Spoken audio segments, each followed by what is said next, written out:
February 14th, 1797, off the southwestern coast of Portugal. Admiral Sir John Jervis stood on the quarterdeck of HMS Victory, squinting through the pre-dawn darkness at what should have been an empty ocean. At 62 years old, his vision was failing, cataracts clouding both eyes, reducing the world to shapes and shadows. He could barely make out the masts of his own fleet, let alone identify distant sails. Yet the report from his frigate captains was unmistakable. 27 Spanish ships of the line were bearing down on his position. He commanded 15. The mathematics were brutal and simple. The Spanish possessed nearly twice his firepower, more than twice his total guns, and crew numbers that dwarfed his own depleted squadrons. His ships were undermanned, worn from months of blockade duty, scattered across miles of ocean in the morning fog. The Spanish fleet represented the combined naval might of a global empire, fresh from port, sailing in two massive divisions that could crush his force between them like a hammer and anvil. Jervis had one decision to make, and he had to make it in the next 30 minutes. He could turn away, preserve his fleet, live to fight another day. No court-martial in England would condemn a fighting retreat against such overwhelming odds. The Royal Navy's survival mattered more than any single battle. His officers expected the order. His captains were already preparing to wear ship and run before the wind, or he could attack. Attack into the gap between those two Spanish divisions. Throw his 15 ships at 27, bet everything on audacity, on the training of his crews, on the rot he suspected, hoped existed in the Spanish fleet. One mistake would mean annihilation. One miscalculation would end British naval power in the Mediterranean and hand Napoleon's ally control of the Atlantic approaches. The fate of Britain's ability to wage war, to survive as an independent nation, hung on what a nearly blind admiral decided in the next few minutes. This is the story of the Battle of Cape St. Vincent, where Sir John Jervis achieved what historians would later call the most tactically brilliant victory in the age of sail. By the time the sun set on Valentine's Day, 1797, Jervis would capture 4 Spanish ships of the line, including 2 of the largest warships ever built, scatter an entire fleet, and fundamentally alter the balance of naval power for the next decade.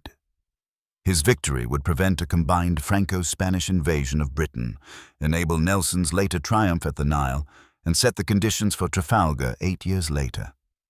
Yet somehow, Cape St. Vincent has faded from popular memory, overshadowed by Trafalgar, forgotten except by naval historians and the few who study the desperate years when Britain stood alone against continental tyranny.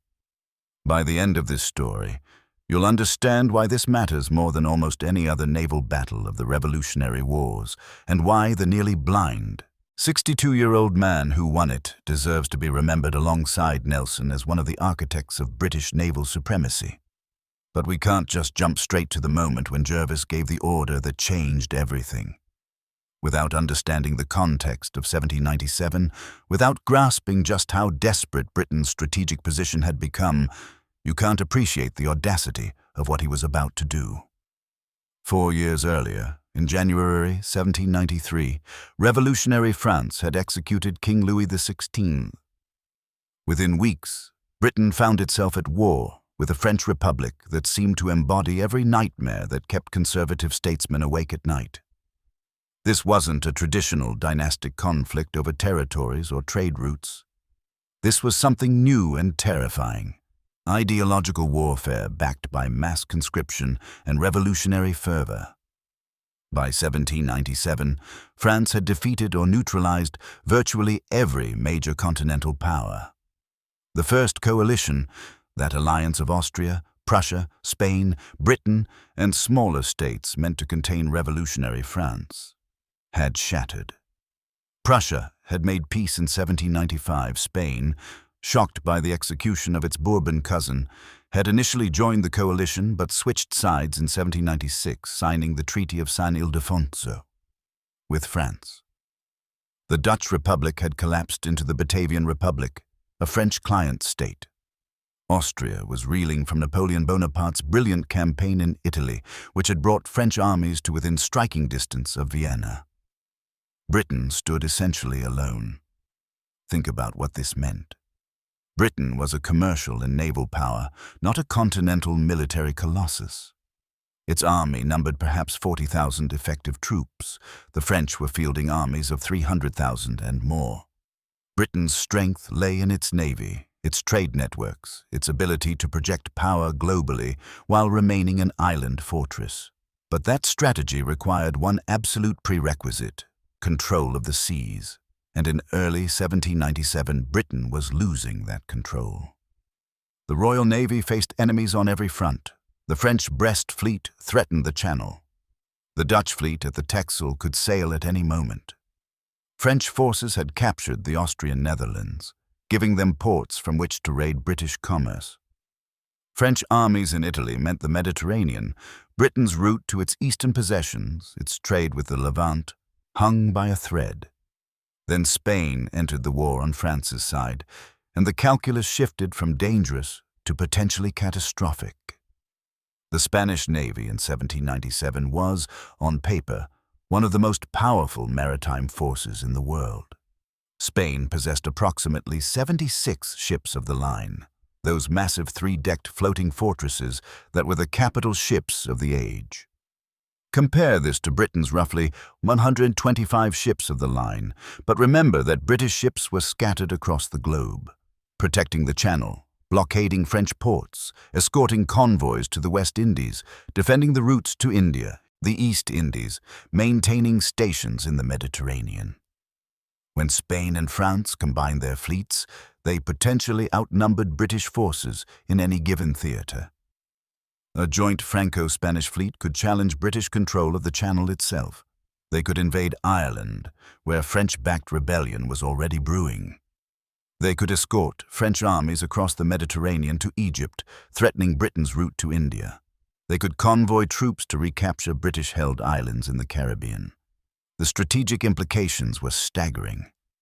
Let me break down what Britain faced. First, there was the invasion threat. French armies on the continent had proven unstoppable. French revolutionary ideology was spreading. If France could transport even 20,000 troops across the Channel with naval protection, Britain's small army couldn't stop them from reaching London. The nation that had avoided foreign invasion since 1066 faced the real prospect of French soldiers marching on its capital. Second, there was the economic dimension. Britain's wealth came from trade, with the Americas, the Mediterranean, the East Indies. Every merchant convoy needed naval escorts. Every trade route needed protection. If the Royal Navy couldn't guarantee safe passage, British commerce would strangle. Insurance rates would skyrocket. Ships would stay in port. The flow of goods and money that funded Britain's war effort would dry up. Third, there was the Mediterranean problem. Britain had evacuated the Mediterranean in December 1796, pulling its fleet back to Lisbon. This was a humiliating withdrawal from a sea that had been central to European power politics since Roman times. Without a British naval presence, French armies could move freely by sea. They could supply their forces in Italy, project power into the eastern Mediterranean, potentially threaten the Ottoman Empire, or move on Egypt and India. Fourth, there was the morale factor. Britain's allies had collapsed. Its army was tiny. Its finances were strained by years of war. The Royal Navy represented Britain's last clear advantage, the one arena where British power remained supreme. A major naval defeat wouldn't just be a tactical setback. It would shatter the national confidence that Britain could win this war at all. Consider the numbers more specifically. In early 1797, the Mediterranean fleet under Jervis had been reduced to 15 ships of the line after sending detachments to other stations. The Spanish fleet, based at Cartagena, had approximately 27 ships of the line, with more in other ports. The French Toulon fleet had perhaps 13 ships of the line that could put to sea. If Spain and France coordinated their movements, they could combine 40 ships of the line against Britain's 15 in the Mediterranean theater. The Spanish plan for early 1797 was exactly that kind of concentration.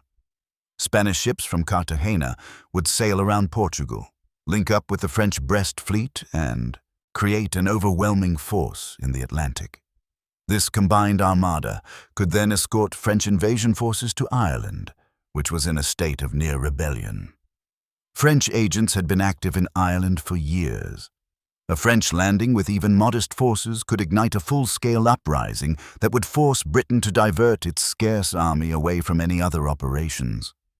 And that's exactly what terrified everyone in the British Admiralty in early 1797. The nightmare scenario wasn't just losing a naval battle. It was losing control of multiple sea areas simultaneously, losing the ability to prevent enemy fleets from uniting, losing the strategic initiative that had been Britain's greatest advantage throughout the war. Into this desperate strategic situation sailed Admiral Sir John Jervis with his 15 ships of the line, ordered to intercept the Spanish fleet before it could round Portugal and link up with the French. One man stood between Britain and strategic catastrophe. One nearly blind 62-year-old admiral with an outnumbered fleet and a reputation for iron discipline. The question was whether discipline, training, and audacity could overcome the simple arithmetic of 27 against 15. There was one man who thought differently about how to face impossible odds. While other admirals calculated gun counts and worried about preserving their ships, John Jervis had spent his entire career preparing for exactly this moment. He was born in 1735, the son of a lawyer and auditor of Greenwich Hospital, respectable middle-class origins, but nowhere near the aristocratic bloodlines of many senior officers. This mattered. Jervis had no family connections to smooth his path to flag rank. Every promotion he earned came through demonstrating competence, through fighting, through reputation built in action rather than purchased through influence. He entered the Royal Navy at 13 as a midshipman, the standard entry age for young gentlemen seeking naval careers. The year was 1748, just as the War of Austrian Succession was winding down.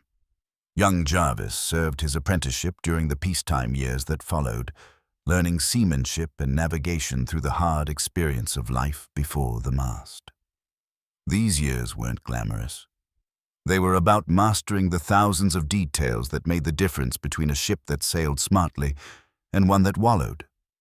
About understanding how weather affected different rigs, how to get the best speed from a ship in various conditions, how to handle men pressed into service who had never seen the ocean before.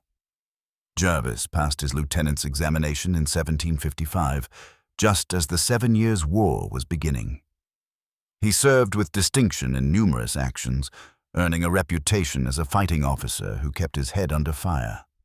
In 1759, during the Annus Mirabilis, when British forces won victories around the globe, Jervis participated in the capture of Quebec, commanding boats during amphibious operations and learning lessons about combined operations that he'd remember for decades. His first command came in 1760, the sloop HMS Porcupine. He was 25 years old, and he learned immediately that command meant more than tactical skill. It meant logistics, administration, maintaining discipline, keeping a crew healthy and effective through months at sea. He learned that a captain's reputation traveled ahead of him. That word spread through the fleet about which officers trained their crews well, which ones kept tight discipline, which ones their men would follow into hell. Throughout the 1770s, Jervis commanded increasingly important ships.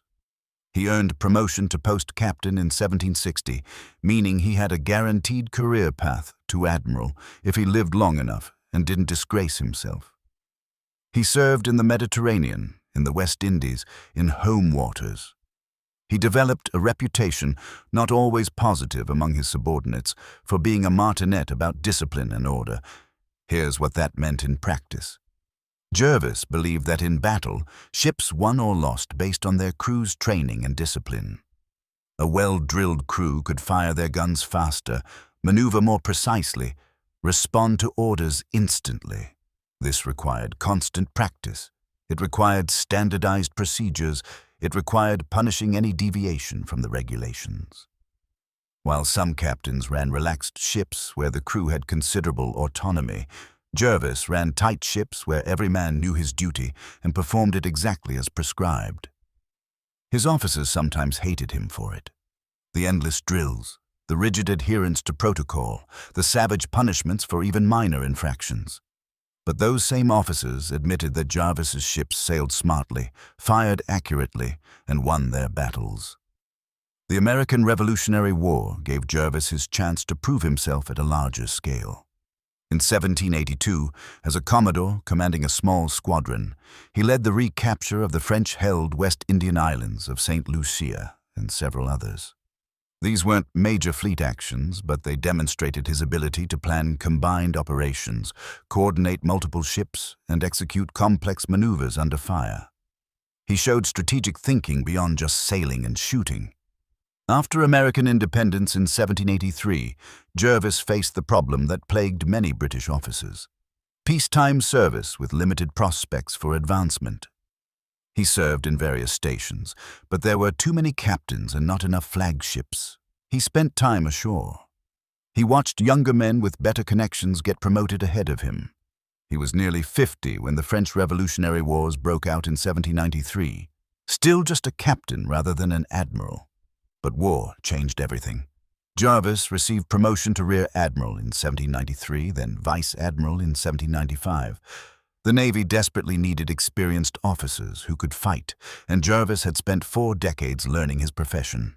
In 1795, he received command of the Mediterranean Fleet, one of the Royal Navy's most important commands, responsible for Britain's presence in a sea that connected to trade routes stretching to India and the East. He took command of a fleet that was, in his assessment, slack and undisciplined. Officers had grown comfortable in the Mediterranean. Ships weren't drilled properly. Signals weren't obeyed promptly. Captains made their own decisions about when and whether to obey fleet orders. This was the Georgian Navy's eternal problem.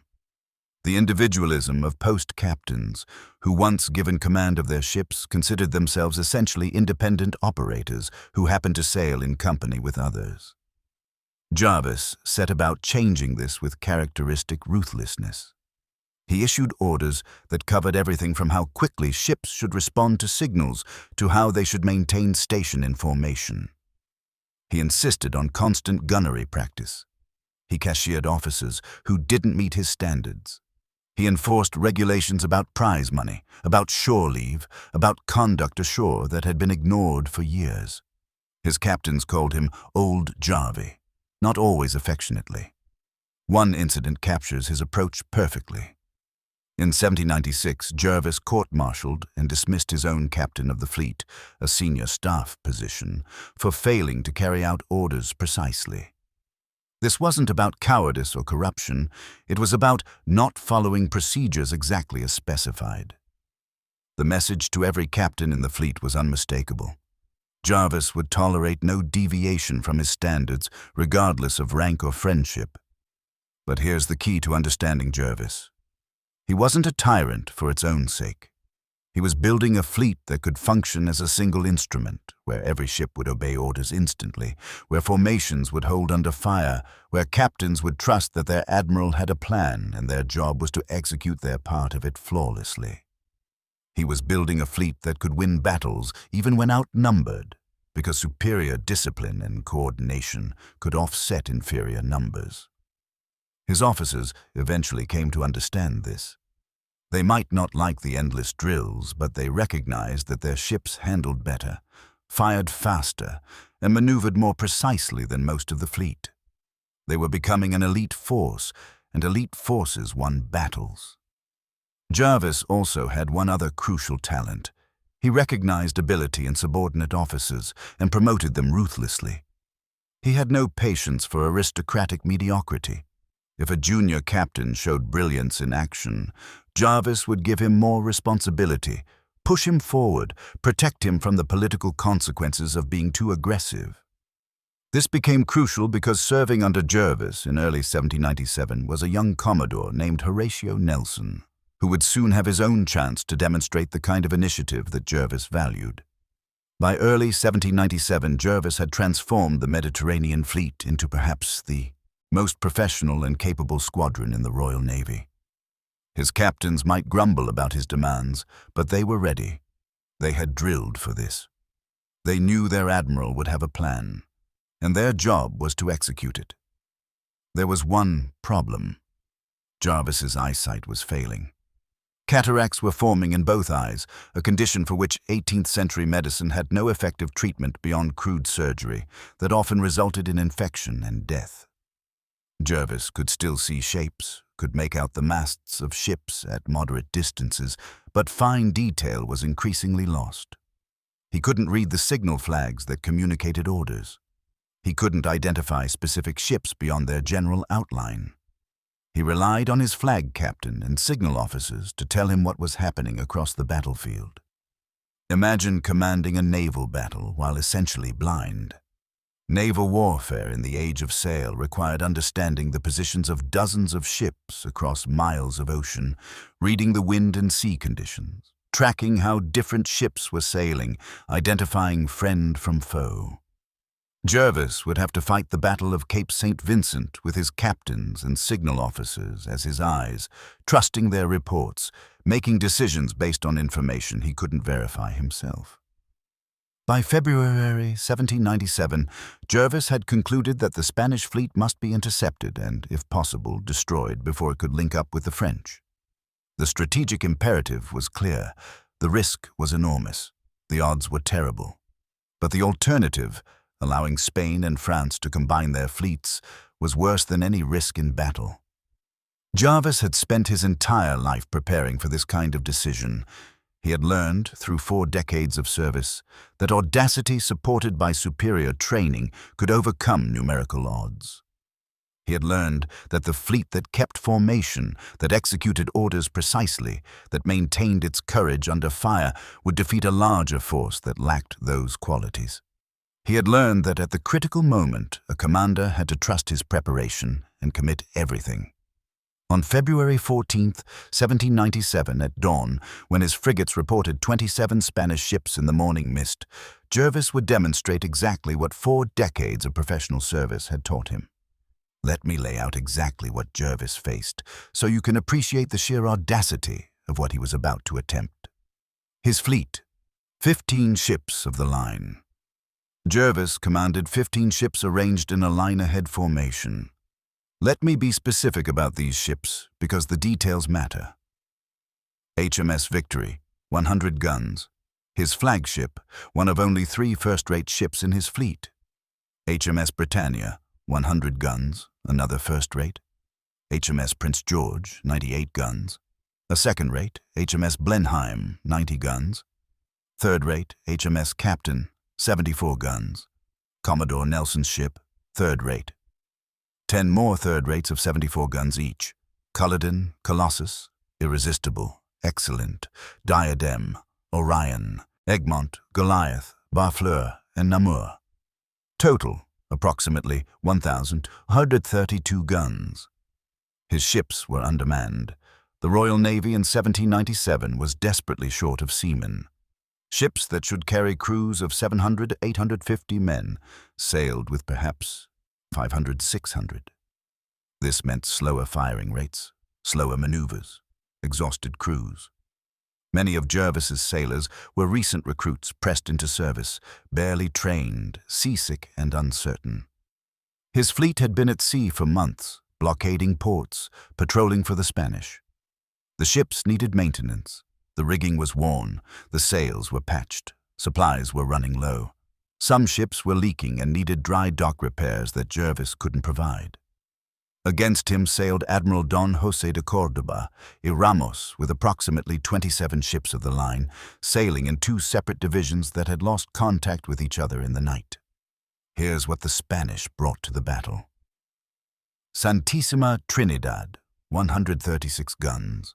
The largest warship in the world, a 4-decker that dwarfed anything in the British fleet. Mexicano, 112 guns, another massive first-rate. Salvador del Mundo, 112 guns. San Jose, 112 guns. 6 ships of 80 guns each. 18 ships of 74 guns each. Total, approximately 2,208 guns, nearly twice Jervis's firepower. The Spanish were fresh from port, their crews were at full strength, their ships were provisioned for extended operations. They were sailing to link up with the French Brest fleet, confident in their numerical superiority and the strategic importance of their mission. Now, here's the situation at dawn on February the 14th. The Spanish fleet had been scattered by fog and darkness into two divisions. One division of 9 ships was sailing northwest. The second division of 18 ships was several miles to the east, sailing on a converging course. There was a gap between them, perhaps 5 miles of open water. Jervis's fleet was sailing in a tight line-ahead formation, heading roughly southeast. His ships were disciplined, in formation, responding immediately to signals. The British line was perhaps 4 miles long from van to rear. The Spanish were downwind of the British, meaning they could sail toward the British more easily than the British could sail toward them under the wind conditions that morning. But the gap between the Spanish divisions represented both danger and opportunity. If Jervis maintained his current course, the Spanish divisions would eventually unite, and he'd face 27 ships in formation against his 15. The mathematics of that battle was straightforward. He'd be overwhelmed. A concentrated Spanish fleet could surround portions of his line, bring overwhelming force against individual ships, and destroy his fleet piecemeal. But if he could sail through the gap between the Spanish divisions and prevent them from uniting, he could engage one division at a time. He could use his superior discipline and gunnery to defeat the Spanish in detail, a military term, meaning destroying enemy forces by attacking them sequentially rather than allowing them to mass their strength. This was the theoretical opportunity. Here were the practical problems. First, time. The gap between Spanish divisions was closing. Within 2 hours, perhaps less, they'd unite. Jervis had to penetrate that gap immediately, which meant altering course toward the enemy and committing to battle right now, without waiting to gather more information or improve his position. Second, formation. Sailing through a gap between enemy forces meant exposing his van and rear to attack from both sides simultaneously. His line could be broken, ships cut off and surrounded. If the Spanish handled their fleet competently, they could isolate British ships and destroy them through weight of numbers. Third, wind. The wind was blowing from the west-southwest, giving the Spanish the weather gauge, the advantageous position upwind of the enemy. They could choose when and how to engage. They could maintain distance if they wanted. Jervis would have to sail toward them, taking fire as he approached, unable to disengage easily. Fourth, his officers. Jervis knew his captains expected him to withdraw. They understood the numbers. They knew naval doctrine said you didn't attack an enemy fleet nearly twice your strength unless you had no choice. They were prepared to turn away, preserve the fleet, fall back to Lisbon, and await reinforcements. Ordering an attack would go against every conventional calculation. Fifth, his eyesight. Jervis could barely see the Spanish fleet. He was relying on his frigate's reports, on his flag captain's observations, on signal officers telling him what flags were flying on distant ships. He would have to fight this battle through intermediaries, unable to verify the situation personally. Sixth, stakes. If he lost this battle, if he lost even half his ships, the Mediterranean would be lost. French armies in Italy would be supplied by sea unmolested. The route to Egypt and India would be threatened. British commerce in the Mediterranean would cease. Britain would have suffered its most devastating naval defeat in decades, perhaps centuries. Most commanders thought this was an impossible task. The odds were too long, the risks too great. Jervis's own officers were already composing in their minds the words they'd use to explain why they had withdrawn. Admiral Jervis, facing overwhelming enemy superiority, wisely chose to preserve His Majesty's fleet for future operations. But Jervis didn't see it that way. He saw a Spanish fleet scattered, divided, uncertain. He saw crews who hadn't been trained to his standards, officers who probably weren't coordinating effectively, ships that would struggle to maintain formation under fire. He saw two Spanish divisions that, if kept separated, could each be engaged by his concentrated force before the other could intervene. He also saw something else. This was his purpose. This was why he had spent 44 years in the Royal Navy, why he had drilled his fleet relentlessly, why he had cashiered officers and demanded perfection. This was the moment when superior training and discipline would prove their worth against raw numbers. There was one other factor that mattered. Jervis had Horatio Nelson in his fleet. Nelson, at 38, was already known as one of the most aggressive and brilliant tactical commanders in the Navy. He commanded HMS Captain, a 74-gun third-rate, and Jervis knew Nelson could be trusted to seize any opportunity, to act on his own initiative if the battle plan required it, to risk his ship if doing so might turn the tide of battle. Jervis had promoted Nelson to Commodore precisely because he recognized this quality, the willingness to disobey orders if circumstances demanded it, to take responsibility for bold action, to understand the intent behind orders rather than just their literal words. In the coming battle, this would matter more than anyone aboard Victory could imagine. Jervis's plan was audacious but simple. He would penetrate the gap between the Spanish divisions. He would engage the larger division, 18 ships, with his entire fleet before the smaller division of 9 ships could intervene. His ships would maintain formation, sail in line ahead through the Spanish fleet, concentrate their fire on one Spanish ship at a time, and rely on superior gunnery to even the odds. If his captains did their jobs, if his crews fought as trained, if the Spanish coordination was as poor as he suspected, he could capture or destroy enough Spanish ships to shatter their fleet's cohesion and force them to retreat. It was an enormous gamble. If the Spanish fought with discipline and courage, if they coordinated their two divisions effectively, if they concentrated their superior numbers against portions of his line, Jervis could lose half his fleet in an afternoon. Britain's naval position in the Mediterranean would collapse. The strategic consequences would ripple across Europe. But if he succeeded, if he could destroy Spanish naval power in a single battle, he would prevent the Franco-Spanish junction, remove Spain as a significant naval threat, and demonstrate to Europe that Britain's navy remained supreme despite all the coalition's defeats on land. Jervis stood on the quarterdeck of Victory, the morning sun burning away the last of the fog, revealing the enormous Spanish fleet sailing in two scattered groups across the ocean. His flag captain waited for orders. His signal officers stood ready. His fleet sailed in perfect formation, every ship exactly where it should be, crews at quarters, guns run out, captains watching the Admiral's flagship for the signal that would tell them what old Jervis had decided. Jervis turned to his flag captain. "I intend to pass through their fleet." The captain, according to accounts, replied, "Sir, there are 27 sail of the line against our 15. Jervis responded, "I know it, but I also know it is necessary that we should fight them, engage the enemy more closely." It was 11:00 a.m. The Battle of Cape St. Vincent was about to begin. The signal flags shot up Victory's mast. Form line of battle. Prepare for action. Across the fleet, drums beat to quarters. Men ran to their stations, gun crews, powder monkeys, Marines taking position in the fighting tops, officers checking that every man knew his duty. Gun ports swung open along the sides of every ship, revealing the black mouths of cannons.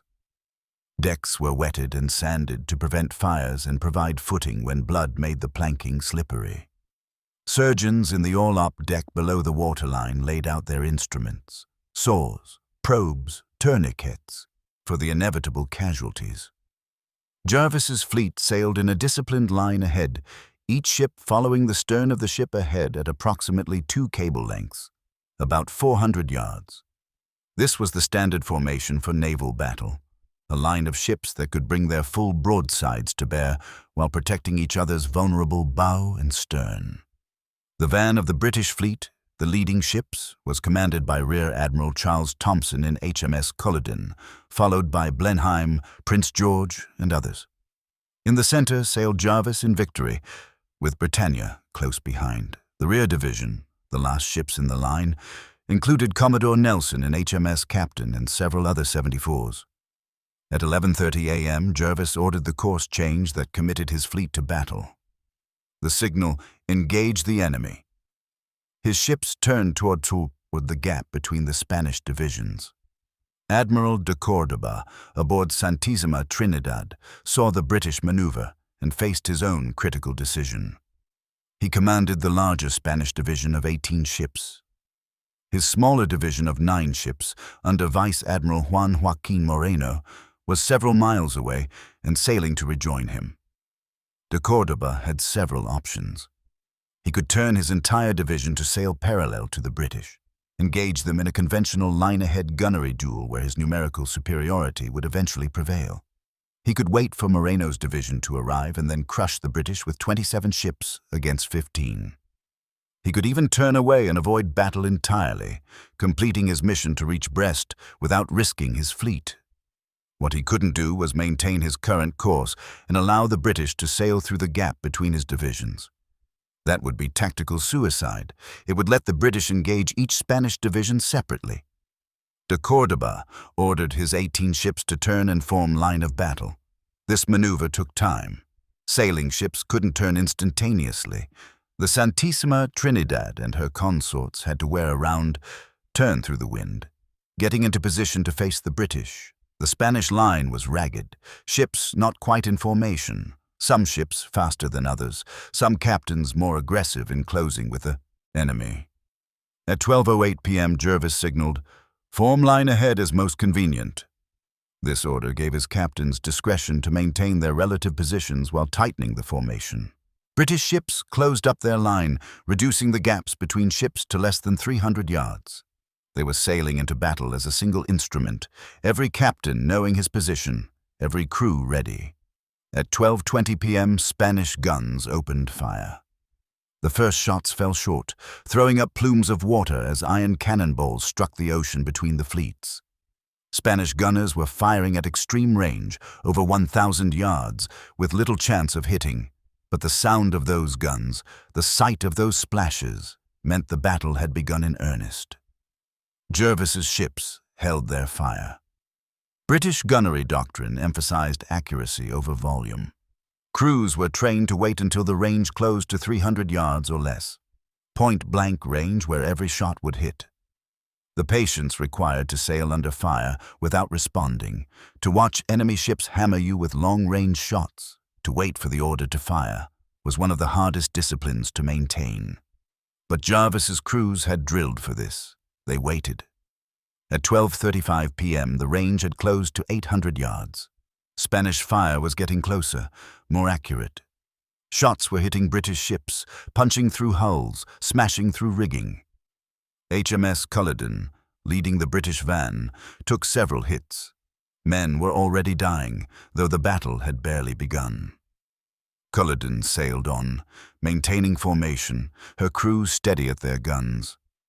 At 12:50 p.m., the range was 400 yards. The British van was now sailing directly through the gap between the two Spanish divisions. To starboard, the right side, sailed de Cordoba's 18 Spanish ships, now in a rough line parallel to the British. To larboard, the left, was the gap, and beyond it, Moreno's 9-ship division trying to close the distance and rejoin the main body.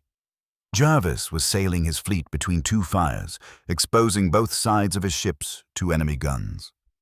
His van was taking fire from the main Spanish division. His rear would soon be engaged by Moreno's division. The nightmare scenario, being caught between enemy forces, was happening. But Jervis had counted on superior discipline to see him through. His ships maintained their line. No captain panicked, no ship fell out of formation. They sailed through the gap like a knife cutting between two pieces of cloth. At 1:00 p.m., HMS Culloden, leading the British van, passed the Santissima Trinidad at a range of less than 300 yards. Both ships fired full broadsides simultaneously. The sound was indescribable. Imagine 50 heavy cannons firing at once, the deep, gut-punching boom that you feel in your chest before you hear it. The smoke that erupts from gun ports, instantly obscuring everything, turning day into twilight. The scream of iron cannonballs tearing through rigging, punching through oak planking 2 feet thick, the crash of splintering wood and falling spars. Culloden fired into Santissima Trinidad's bow. The rake, the most devastating shot in naval warfare, where your broadside fires down the length of an enemy ship's deck. Every ball that hit could travel the entire length of the ship, killing men, smashing guns, turning the interior into a killing zone of flying splinters and ricocheting iron. Santissima Trinidad returned fire, her massive 136 guns hammering Culloden's side. At this range, every shot hit. Cannonballs punched through oak, throwing deadly splinters everywhere. Men were torn apart by the impact. Others died from flying wood fragments that acted like shrapnel. The noise was constant. Guns firing, men screaming, officers shouting orders that were barely audible over the din. Culloden sailed on. Her captain, Thomas Trowbridge, one of Jervis's most trusted officers, kept his ship in formation, maintained his place in the line, continued firing with practiced discipline. Behind Culloden came Blenheim, then Prince George, each ship engaging the Spanish van as it passed, each captain keeping station, maintaining the formation that was the key to Jervis's plan. By 1:15 p.m. the British van had passed through the gap. They were now on the same side of the Spanish fleet as the main division, sailing parallel, engaging in a traditional line-ahead gunnery duel. But they had prevented the 2 Spanish divisions from uniting. Moreno's 9 ships were now cut off on the wrong side of the British line. This was exactly what Jervis had intended. He had split the Spanish fleet, and now he could engage the main division with all 15 of his ships before Moreno could intervene. Naval battle in the age of sail was grinding, brutal work. Ships sailed at perhaps 4 or 5 knots, walking speed. Battles lasted hours. There was no speed, no maneuver warfare in the modern sense. Just 2 lines of ships sailing parallel to each other at a few hundred yards distance, hammering each other with broadsides, trying to destroy the enemy's ability to fight through weight of fire. British gun crews on Jervis's ships were firing approximately 1 broadside every 90 seconds. This was exceptional.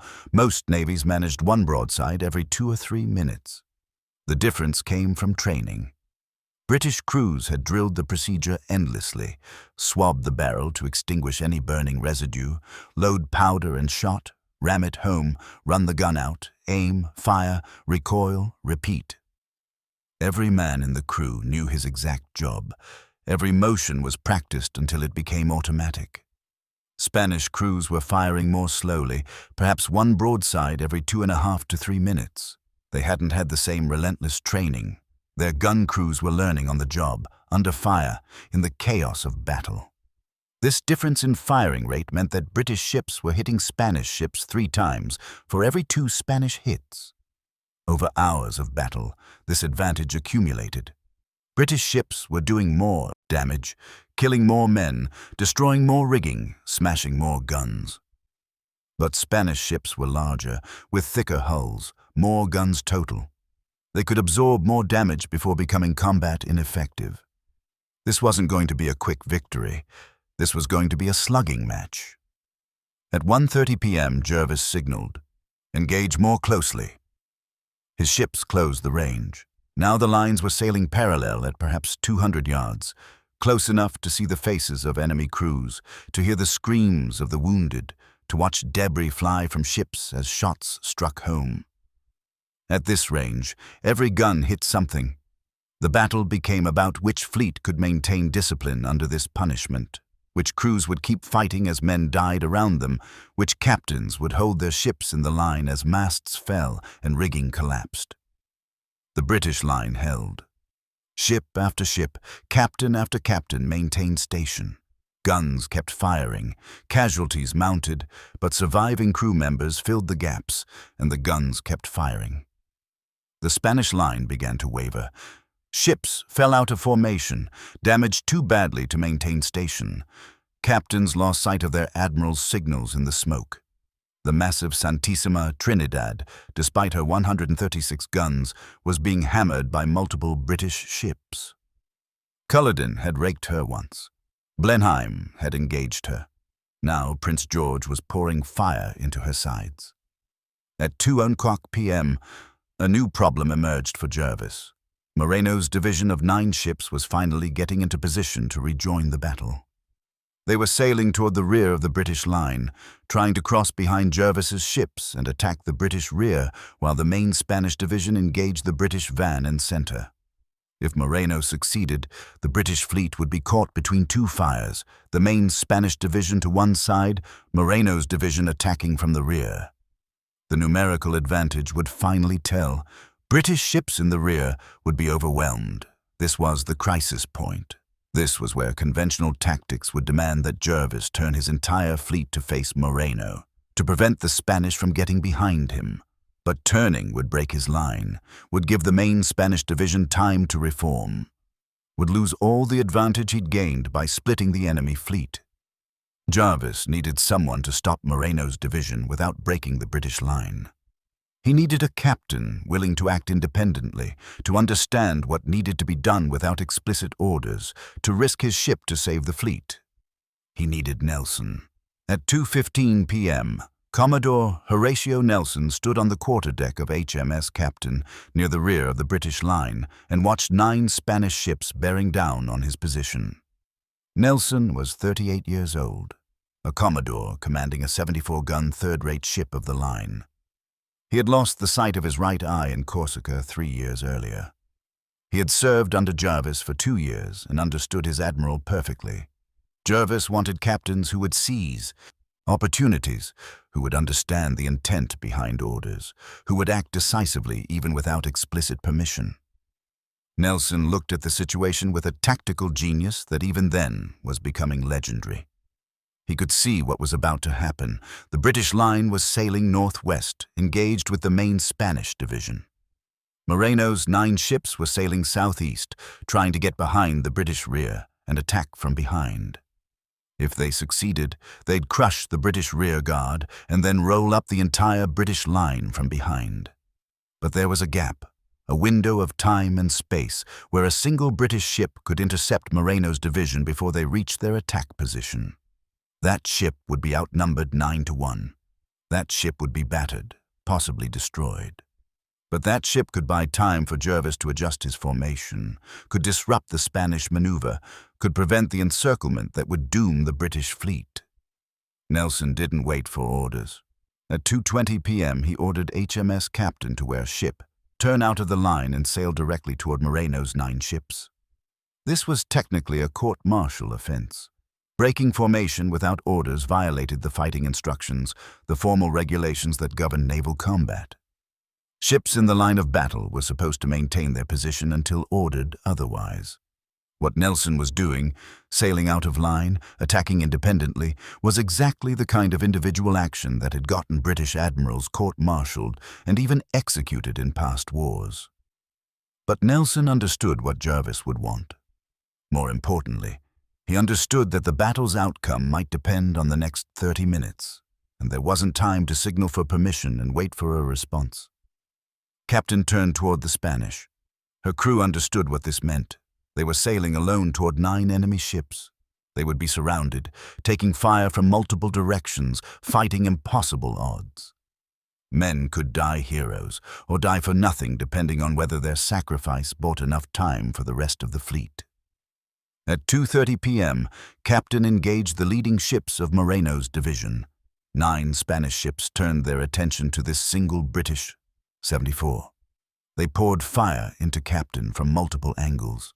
Cannonballs hammered her hull. Her rigging began to collapse. Her masts were hit repeatedly. Men died at their guns, and survivors pulled the bodies away and kept firing. Nelson walked the quarterdeck, visible to his entire crew, showing no fear, directing the battle with calm precision even as iron shots screamed past him. He had said once, years earlier, that he'd rather die than live without glory. Now he was backing up those words with his life. Captain's guns fired back. into the San Nicolas, the San Jose, the Salvador del Mundo. 1 ship against 9. Impossible odds, but Captain was buying time. Jervis saw what Nelson had done. From Victory's quarterdeck, through his failing eyesight and the smoke of battle, he could see that one of his ships had broken formation and was engaging Moreno's division alone. He didn't need to identify which ship. He knew it would be Nelson. No one else in his fleet had quite that combination of tactical brilliance and reckless courage. Rather than censure Nelson for breaking formation, Jervis adjusted his entire battle plan around Nelson's action. At 2:35 p.m., he signaled the ships near the rear of his line. Tack in succession, turn and support Captain. HMS Excellent, commanded by Captain Cuthbert Collingwood, another of Jervis's protégés who would later be crucial at Trafalgar, immediately wore ship and sailed to Nelson's support. So did Diadem and Orion. Now it was 4 British ships against Moreno's 9, and the Spanish advantage was evaporating. But the critical moment came at 2:50 p.m. The Spanish San Nicolas, 80 guns, and San Jose, 112 guns, had been damaged by Captain's fire and were drifting together, tangled in each other's rigging. The wind pushed them sideways until they literally collided, their hulls grinding together, the 2 ships locked in an unintended embrace. Nelson saw the opportunity instantly. He couldn't defeat 9 Spanish ships with gunfire alone, but he could capture these 2 ships while they were helpless. "Boarders!" Nelson shouted. "Prepare to board." HMS Captain had been so badly damaged that she could barely sail, her masts shot through, her rigging in tatters, but her crew was intact, and boarding a ship didn't require intact rigging, just courage and cold steel. Captain drifted against San Nicolas. The 2 hulls ground together. Nelson's crew threw grappling hooks to lock the ships together. Then Nelson himself led the boarding party, sword in hand, leaping across the gap between ships, landing on San Nicolas's deck with his crew behind him. What followed was brutal, personal combat. Sword against sword, pistol at point-blank range, Marines firing from the fighting tops while sailors hacked at each other on the deck.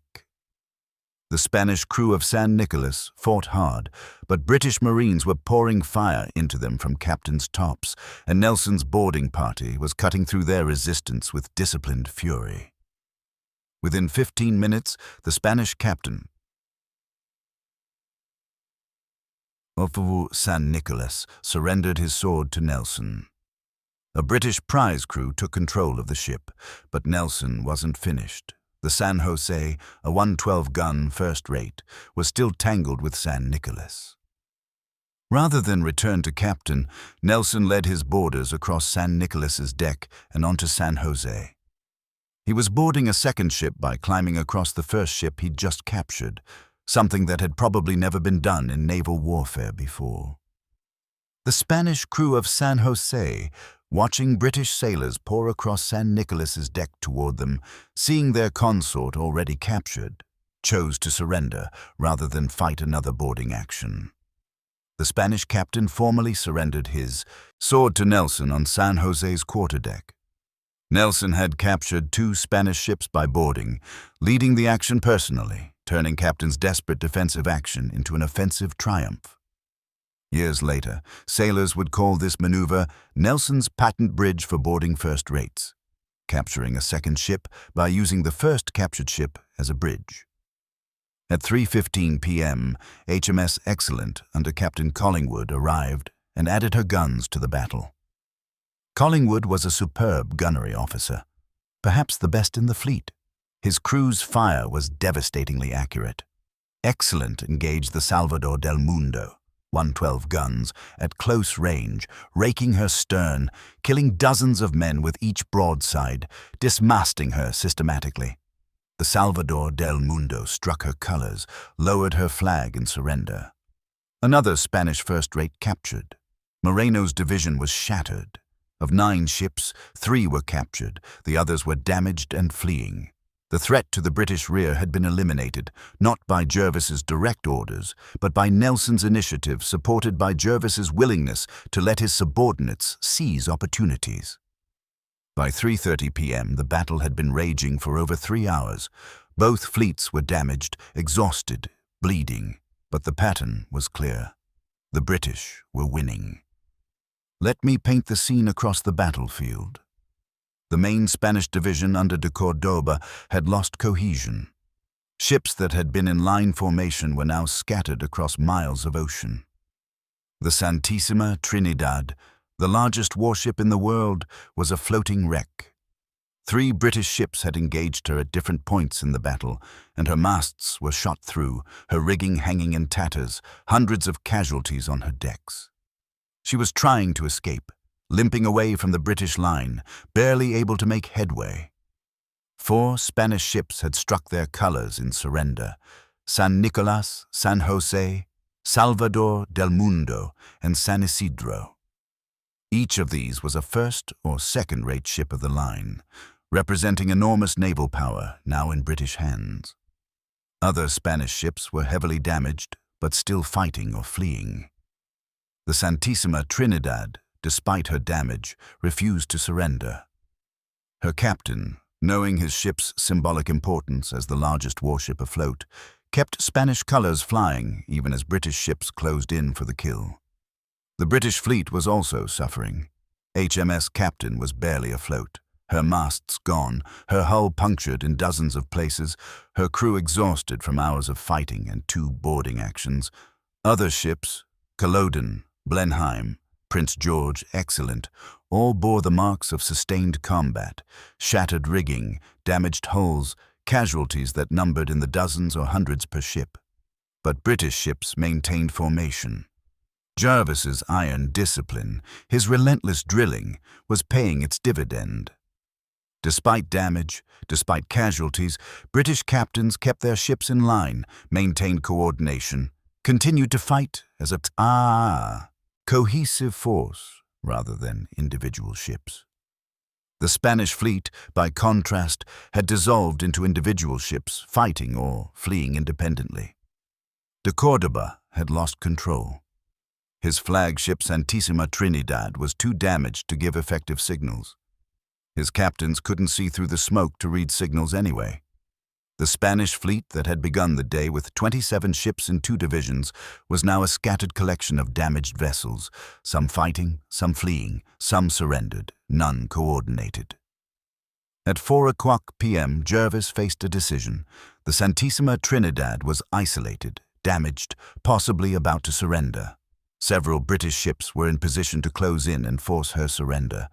Capturing the largest warship in the world would be the crowning achievement of the battle, a prize of immense propaganda value. But the sun was setting. Jervis's fleet was exhausted. His ships were damaged. The Spanish main division, though beaten, still had perhaps 15 ships that could potentially reform and counterattack if given time. Moreno's surviving ships might rally. Night fighting was chaotic and dangerous. Jervis made the decision that marked him as a strategist rather than just a fighter. He signaled his fleet to break off and reform. He would not risk his damaged ships in a night action. He would not chase the fleeing Spanish and risk his ships becoming separated and vulnerable to counterattack. He had achieved his strategic objective. He had defeated the Spanish fleet, captured 4 ships of the line, prevented the Franco-Spanish junction. That was enough. The Santísima Trinidad escaped into the gathering darkness, damaged but not captured. Some of Jervis's captains were disappointed. They wanted that ultimate prize. But Jervis understood that preserving his fleet was more important than any single capture. At 5:30 p.m., as the sun touched the horizon, the guns fell silent. The Battle of Cape St. Vincent was over. British ships formed a defensive screen around their 4 prizes, prepared to repel any Spanish counterattack during the night. None came. The Spanish fleet scattered toward Cadiz, broken, defeated, no longer a threat to British naval supremacy. That night, as crews counted casualties and began the grim work of repairs, the scale of British victory became clear. They had fought a fleet nearly twice their size and won decisively. They had captured 4 enemy ships of the line without losing a single British ship. They had demonstrated that superior training and discipline could overcome numerical odds. They had prevented the Franco-Spanish junction that might have tilted the naval balance decisively against Britain. Admiral Jervis, standing on Victory's damaged quarterdeck, his failing eyesight making it hard to see the captured Spanish ships in the darkness, allowed himself a moment of satisfaction. He had gambled everything, and his gamble had paid off. Britain's naval supremacy was secure. The Mediterranean remained contested. The war would continue. But on February 14, 1797, off Cape St. Vincent, the Royal Navy had proven that it remained the most formidable naval force in the world, and that even when outnumbered, even when facing impossible odds, British seamanship and courage could prevail. When dawn broke on February 15th, both fleets began the sobering task of counting their dead. British casualties. Killed, 73 officers and men. Wounded, 227 officers and men. Total, 300 casualties. These numbers, spare and official, conceal the human reality. Each casualty represented a person, a man who had joined the Navy for pay or been pressed into service against his will, who had learned seamanship and gunnery, who had fought for hours under conditions of unimaginable violence, who had died or been maimed in service to his country. The worst casualties were on the ships that had seen the most intense action. HMS Captain, Nelson's ship. 24 killed, 56 wounded. Nearly 15% casualties in a crew of approximately 500 men. Nelson himself had his sword cut nearly in half by a Spanish shot during the boarding actions. HMS Culloden, leading the British van. Taking fire from multiple Spanish ships, Culloden suffered heavy casualties in the opening phases of the battle. HMS Blenheim, Prince George, and Excellent. Each suffered dozens of casualties from the sustained gunnery duel. The wounded faced a grim prospect. 18th century naval surgery was brutal. Men with shattered limbs faced amputation without anesthetic.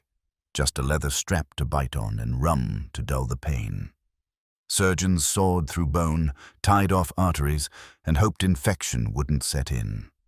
Many wounded men would die in the days and weeks after the battle from infected wounds, gangrene, or shock. The killed had died in various horrible ways, torn apart by direct hits from cannonballs, killed by flying splinters of wood that acted like shrapnel, crushed by falling masts and rigging, burned when powder charges ignited, or drowned when knocked overboard into the Atlantic. Each ship's captain would write to the families of the dead when possible, telling them their son or husband had died honorably in His Majesty's service. Many families would never receive those letters. Many of the dead had been pressed men with no fixed address, no family the Navy could locate, no one to mourn them beyond their shipmates. Spanish casualties, Spanish losses were far heavier, though exact numbers were never fully recorded. Killed, approximately 250-300 officers and men. Wounded, approximately 700-800 officers and men. Captured, approximately 3,000 officers and men on the 4 captured ships. Total, over 4,000 Spanish sailors killed, wounded, or captured. The disproportion in casualties reflected the reality of the battle. British gunnery had been faster and more accurate, British boarding parties more aggressive, British ships better handled. The Spanish had fought with courage. No one could question the bravery of men who stood to their guns as British broadsides tore through their ships. But courage alone couldn't overcome the British advantage in training and discipline. The captured Spanish ships told the story. San Jose, 112 guns. Her decks were littered with dead. Her captain had fought until Nelson's boarding party overwhelmed his crew. Approximately 100 dead, 150 wounded. San Nicolas, 80 guns. Captured by Nelson in the same boarding action, she had suffered similar casualties. Her crew had fought hand-to-hand against British Marines and sailors, and many had died in that brutal close combat. Salvador del Mundo won 12 guns. Battered by HMS Excellent's accurate gunnery, she had struck her colors after her captain concluded further resistance would just increase the casualties. Approximately 50 dead, 100 wounded. San Isidro, 74 guns, also captured after sustained damage from multiple British ships. The Santissima Trinidad, though she escaped, carried over 200 casualties from the multiple British ships that had engaged her. She would require months of repairs in Cadiz. Let me be clear about what these numbers meant. This isn't about glory or triumph. It's about young men dying in agony, about bodies thrown overboard because there was no other way to dispose of them, about wounded men screaming in the surgeon's hands, about families in Britain and Spain who would receive news that would shatter their lives. Naval warfare in the age of sail was among the most brutal forms of combat humans have ever devised. Men fought at point-blank range, unable to take cover, unable to retreat, locked in wooden ships that could become floating coffins if they caught fire or their hull was breached below the waterline. They breathed smoke so thick they could barely see. They handled heavy guns that could crush them if they recoiled improperly. They fought in conditions where a single mistake could kill dozens of men instantly. Both British and Spanish sailors showed extraordinary courage. The Spanish crews, though their fleet was defeated, fought with the same bravery as the British. They stood to their guns under British fire. They attempted to board British ships when the opportunity arose. They followed their officers' orders even when the battle was clearly lost. The Spanish captains who surrendered did so only when continuing would have been pointless slaughter of their crews. The British victory wasn't won because British sailors were braver. Both sides showed equal courage. It was won because British sailors were better trained, better led, better coordinated. But make no mistake, courage was universal. Men on both sides died doing their duty, and they deserve equal respect for that. Material losses. Beyond the human casualties, the material balance sheet of the battle was starkly one-sided. British, ships lost, none. Ships of the line captured, none. Ships severely damaged. HMS Captain required. Extensive repairs, several others damaged but repairable Spanish. Ships lost, none, though Santissima Trinidad nearly captured. Ships of the line captured, 4.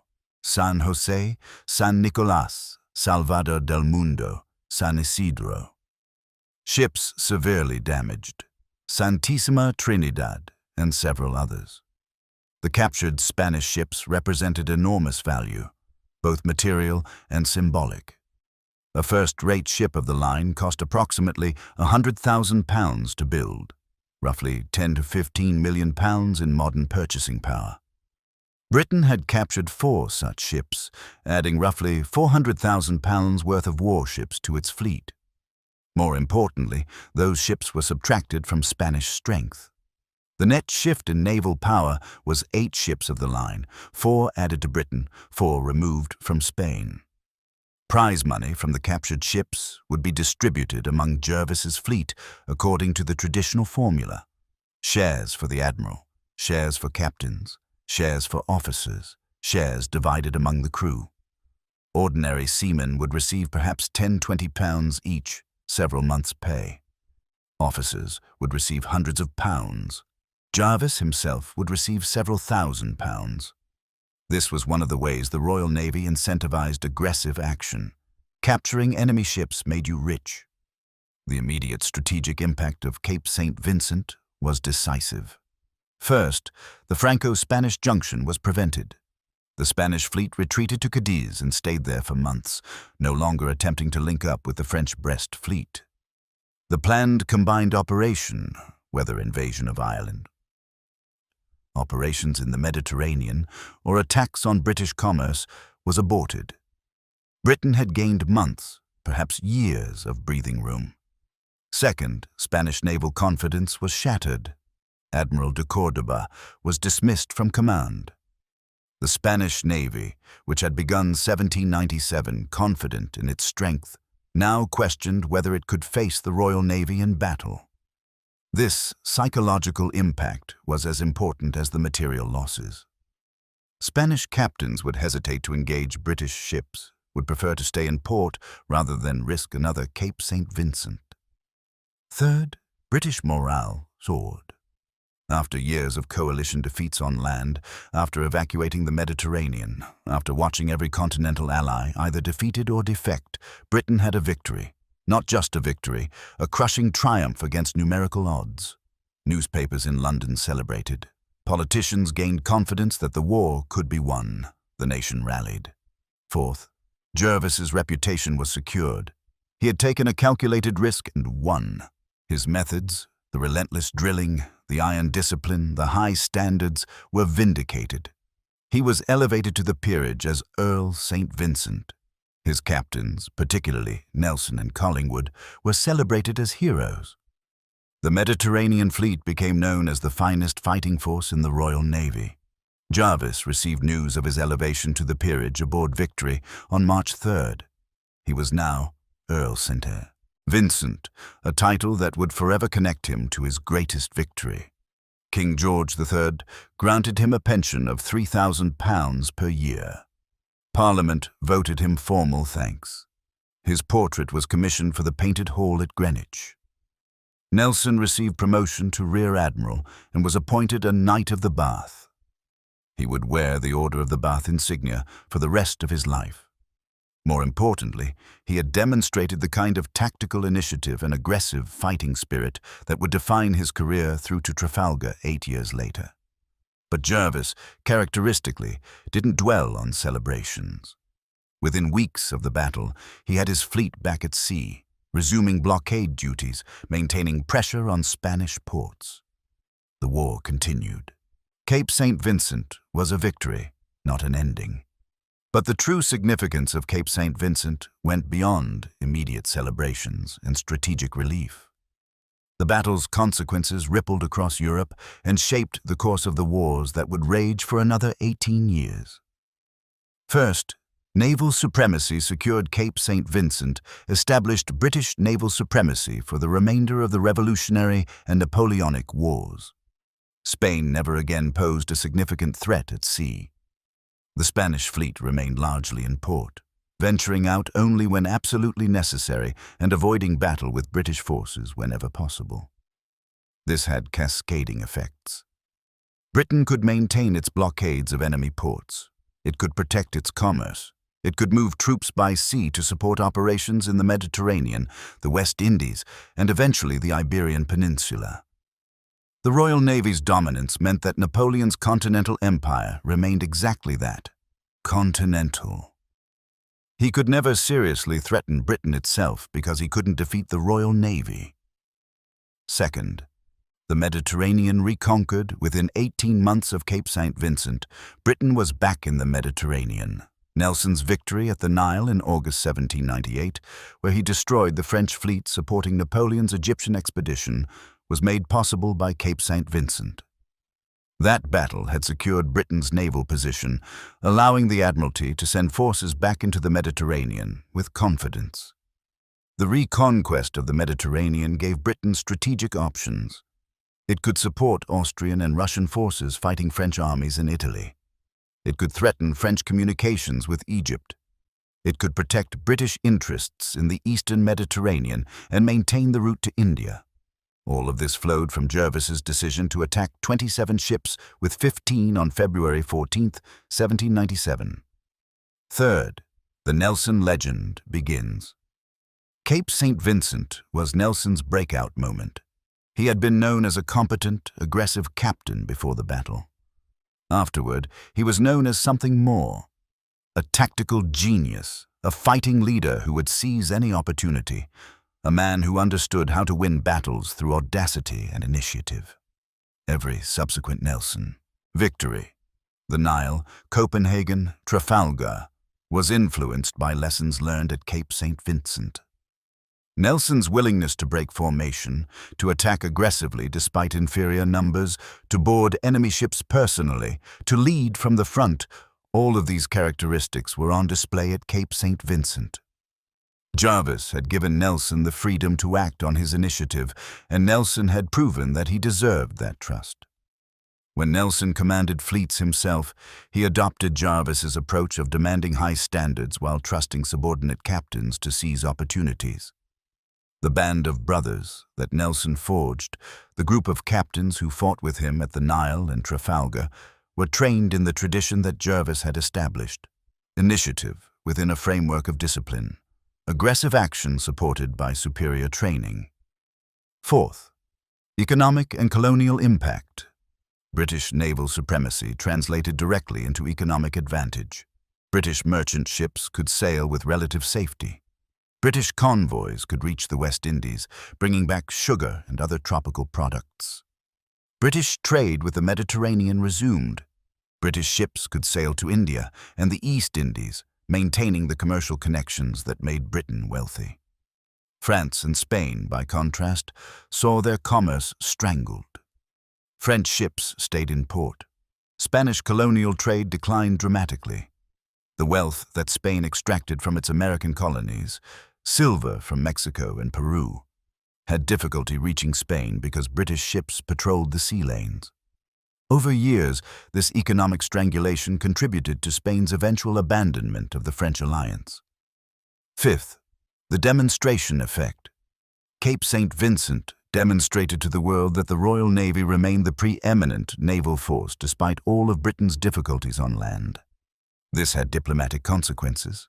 Nations considering whether to support France or maintain neutrality had to factor in that Britain controlled the seas. Potential British allies could be confident that British naval support would be reliable. The battle also demonstrated the effectiveness of Britain's naval system. The continuous service that kept crews at sea building expertise, the gunnery training that made British fire faster and more accurate, the officer development system that produced captains like Nelson and Collingwood. Other nations studied British naval methods and tried to copy them, but the institutional culture and training systems couldn't be replicated quickly. Sixth, political stability. In Britain domestically, Cape St. Vincent came at a critical moment for British morale and political stability. The winter of 1796–97 had been difficult. The Royal Navy had evacuated the Mediterranean. The Bank of England had suspended specie payments, stopped converting paper currency to gold, creating financial panic. There had been naval mutinies at Spithead in the Nore, British sailors demanding better pay and conditions. Cape St. Vincent provided a badly needed boost to national confidence. It proved that Britain could win, that the Navy remained strong, that the French and their allies could be defeated. This helped Prime Minister William Pitt maintain political support for continuing the war rather than seeking peace on unfavorable terms. Seventh, the template for future victory. Cape St. Vincent established a template that the Royal Navy would follow for decades. Attack aggressively, even when outnumbered, trust in superior training and discipline, maintain formation under fire, concentrate force against portions of the enemy fleet, and fight until the enemy breaks. This template worked at the Nile in 1798, where Nelson destroyed a French fleet at anchor. It worked at Copenhagen in 1801, where Nelson attacked a Danish fleet in fortified positions. It worked at Trafalgar in 1805, where Nelson and Collingwood destroyed the combined Franco-Spanish fleet, despite being outnumbered. Each of these battles followed principles demonstrated at Cape St. Vincent: superior British seamanship and gunnery, aggressive tactics that put British ships at risk but created opportunities for decisive victory, and leadership that empowered subordinate captains to use initiative within the framework of the Admiral's plan. So why has Cape St. Vincent faded from popular memory when Trafalgar remains one of the most famous battles in British history? First, it wasn't the final decisive battle. Cape St. Vincent was a crucial victory, but it didn't end the naval war. The Spanish fleet retreated to Cadiz, but wasn't destroyed. Spain remained in the war, though less active at sea. French fleets still operated from Toulon and Brest. More battles would be necessary to secure complete British naval supremacy. Trafalgar, by contrast, came near the end of the naval wars and effectively ended any serious threat to British naval control for the remainder of the Napoleonic era. Trafalgar was final in a way Cape St. Vincent wasn't. Second, Nelson's death. Nelson survived Cape St. Vincent, receiving wounds but nothing life-threatening. He went on to greater victories. His death at Trafalgar, at the moment of his greatest triumph, created a martyrdom narrative that made Trafalgar unforgettable. Nelson dying in victory, having secured British naval supremacy forever, was the kind of story that embeds itself in national memory. Cape St. Vincent, where Nelson was merely a brilliant subordinate rather than the commanding admiral, couldn't compete with that narrative power. Third, complexity of context. Understanding why Cape St. Vincent mattered requires understanding the strategic situation in 1797, the Franco-Spanish alliance, the threat to Ireland, the evacuation of the Mediterranean, the financial crisis in Britain. It requires grasping the significance of preventing the Franco-Spanish junction and what that meant for the war's trajectory. Trafalgar is simpler to explain. Napoleon wanted to invade Britain. Nelson stopped him. Britain was saved. That narrative is straightforward enough for school children to grasp. Fourth, the numbers game. Fighting 15 against 27 is impressive, but Trafalgar's numbers were even more dramatic in some ways. 27 British ships defeating 33 Franco-Spanish ships and capturing or destroying 22 of them without losing a single British ship. Trafalgar was the more complete victory by metrics of enemy ships captured or destroyed. Fifth, Jervis versus Nelson as characters. Admiral Jervis, Earl St. Vincent, was a brilliant tactician and fleet commander, but he wasn't personally charismatic in the way Nelson was.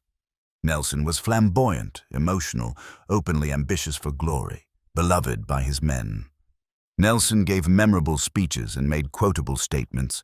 He courted publicity and understood public relations. Jervis was a professional's professional, disciplined, focused on training and standards, respected rather than loved by his crews.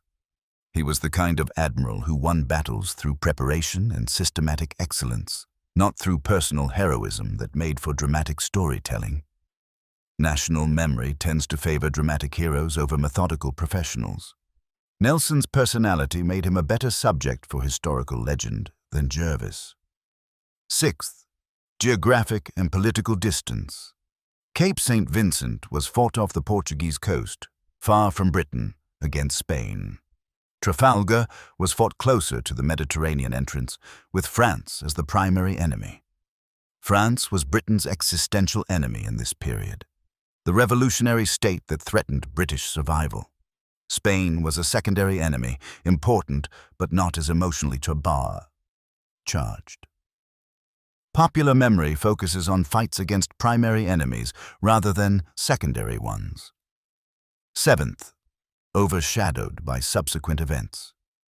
Within 18 months of Cape St. Vincent, Nelson won the Battle of the Nile, a more complete victory where he destroyed, rather than merely defeated, an enemy fleet. The Nile overshadowed Cape St. Vincent in public memory even during the war itself. Then came Copenhagen in 1801, another dramatic Nelson victory. Then Trafalgar in 1805, the ultimate triumph. Each subsequent victory made Cape St. Vincent seem less significant by comparison, even though each later victory built on the foundation Cape St. Vincent established. Yet military historians have never forgotten. Despite these factors that pushed Cape St. Vincent out of popular consciousness, military historians and naval strategists have never forgotten its significance. Naval officers study it at staff colleges. Historians recognize it as one of the turning points of the Revolutionary Wars. Biographers of Nelson emphasize it as the battle that revealed his genius to the world. The battle demonstrated principles that remain relevant, that superior training can overcome numerical disadvantage, that aggressive tactics supported by discipline can defeat passive, Defense, that empowering subordinate commanders to use initiative within a framework of coordinated strategy produces better results than rigid command structures. Modern military theorists cite Cape St. Vincent when discussing mission-type orders, Auftragstaktik, the concept of giving subordinates objectives and trusting them to determine the best methods to achieve those objectives. Nelson's decision to break formation was exactly this kind of initiative-based action within the framework of Jervis's strategic intent. Coda, the last years of Old Jarvie. Admiral Sir John Jervis, Earl St. Vincent, continued to serve after Cape St. Vincent. He commanded the Channel Fleet during the naval mutinies of 1797, handling that crisis with his characteristic combination of firmness and fairness. He served as First Lord of the Admiralty from 1801 to 1800, reforming naval administration and fighting corruption in the dockyards. His eyesight continued to deteriorate. By 1800, he was functionally blind, able to see only shapes and shadows. He retired from active command, though he remained influential in naval affairs through his political position. He lived to see Trafalgar in 1805, the victory that secured the naval supremacy he had helped establish. He lived to see Napoleon defeated at Waterloo in 1815. He lived to see Britain emerge from the wars as the world's preeminent naval and commercial power. He died in 1823 at age 88, having served the Royal Navy for 75 years. He was buried in the family estate at Stone, Staffordshire. His funeral was attended by naval officers who had served under him, who remembered his discipline, his high standards, his refusal to accept anything less than excellence. Nelson's death at Trafalgar was dramatic, memorable, the stuff of legend.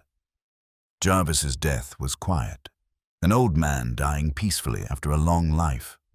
But Jervis had lived to see everything he'd fought for vindicated: British naval supremacy, the defeat of revolutionary and Napoleonic France, and Britain's emergence as a global power.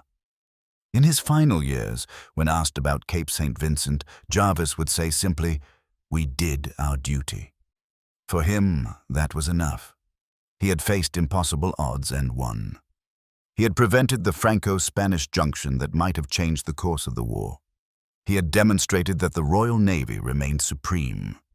He had given Nelson the opportunity to show his genius. He had done his duty. That it was forgotten by later generations would not have troubled him. Jervis wasn't fighting for glory or remembrance. He was fighting because that's what professional naval officers did. They served, they obeyed orders, they commanded with the best judgment they possessed, and they trusted that doing their duty would be enough. In the end, the Battle of Cape St. Vincent deserves to be remembered not just as a tactical victory, but as a demonstration of principles that transcend its specific historical moment. Remember the courage required to attack when outnumbered. Remember the discipline that kept British ships in formation under fire. Remember the initiative that Nelson showed in breaking formation to meet the Spanish threat. Remember the training that allowed British gun crews to fire faster and more accurately than their opponents. Remember the professionalism that led Jervis to break off the battle when strategic objectives were achieved, rather than pursuing glory at the cost of unnecessary risk. Remember that sometimes, at critical moments in history, individual actions matter enormously. Jervis's decision to attack changed the course of the war. Nelson's decision to break formation prevented the Spanish from crushing the British rear. Collingwood's decision to support Nelson with aggressive gunnery turned a desperate defense into an offensive triumph. Each of these decisions was made by individuals exercising judgment under conditions of uncertainty and danger. Remember that the outcome of battles depends less on numbers than on training, discipline, leadership, and morale. 15 ships defeated 27, not because of magic or luck, but because one fleet was better trained, better led, more cohesive, and more confident. Remember the human cost. 300 British casualties, over 1,000 Spanish casualties, thousands more captured, each representing a person who suffered and died in service to their country. Naval warfare was brutal, and the men who fought these battles showed extraordinary courage regardless of which flag they served under. Remember that history is complex. Britain was fighting to preserve its independence and its way of life against a revolutionary ideology it found threatening. Spain was honoring an alliance with France for reasons of dynastic politics and strategic calculation. Neither side was purely heroic or villainous. Both were nation-states pursuing their interests as they understood them. Remember that victory in war comes not from single battles, but from sustained effort across years or decades. Cape St. Vincent was one victory in a war that lasted another 18 years. It mattered because it bought time, maintained momentum, secured strategic position, but it wasn't final. Final victory required winning again and again. At the Nile, at Copenhagen, at Trafalgar, and in 1,000 smaller actions that collectively established British naval supremacy. Remember that the institutions and systems matter as much as individual genius. Nelson was brilliant, but he fought in a navy that had developed training systems, tactical doctrines, officer development program, and institutional cultures that produced hundreds of competent captains. Jervis's achievement was creating a fleet that functioned as a coordinated instrument. The Royal Navy's achievement was building a system that could sustain that kind of excellence across decades and across the world.